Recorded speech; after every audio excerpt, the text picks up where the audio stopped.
Un expert du Hezbollah est en ligne avec nous, le journaliste Yves Mamou. Bonjour.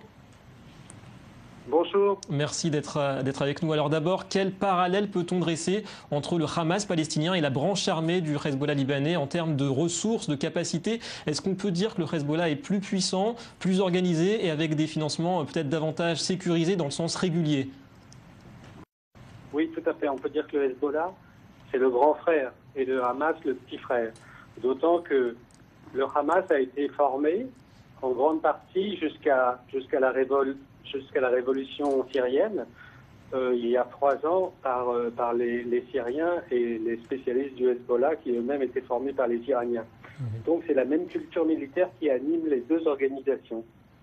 Et c'est une structure. Mais il est évident que le Hamas a l'ancienneté pour lui, les financements pour lui, les armes et l'ancienneté. Et donc, effectivement, comme vous citez des chiffres, il est clair que le Hamas n'a pas la même capacité offensive en nombre de missiles que le Hezbollah. Mais il est clair aussi, il me paraît évident que le Hezbollah regarde ce qui se passe aujourd'hui entre Israël et le Hamas à Gaza de manière extrêmement attentive pour voir quelle technique de guerre utilise l'armée israélienne, parce que ce sont les mêmes problèmes, les mêmes stratégies basées sur des tunnels enterrés, des lance-missiles, des incursions prévues en territoire israélien par l'intermédiaire de tunnels secrets.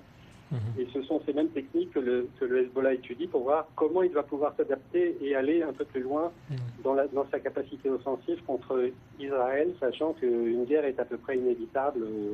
Et concernant qui vient de se produire aujourd'hui. Concernant le Hezbollah, est-ce que c'est une structure qui pourrait finalement suffire à elle-même aujourd'hui au niveau économique, si elle le souhaitait? Est-ce qu'elle pourrait créer suffisamment de richesse? Elle a franchi ce cap?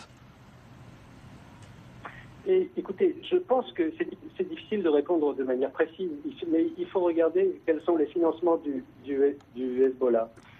Il est clair que l'Iran a financé une grande partie de l'armement par des dons de missiles, par des conseils techniques, et que cette part-là est relativement continue et incompressible. Maintenant, en 30 ans d'existence, le Hezbollah a développé des financements qui lui sont propres, notamment dans le racket des communautés chiites un peu partout dans le monde, parce que notamment dans la Corne de l'Afrique, il y a des communautés chiites qui sont très introduites dans le commerce du diamant et qui contribuent, on le sait de façon certaine, à l'effort de guerre du Hezbollah. Il y a des rapports d'Interpol qui citent nommément le Hezbollah dans la contrefaçon de produits industriels et culturels de toutes sortes.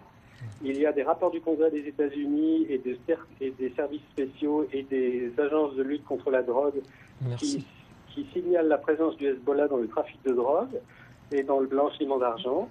Donc, une vraie organisation.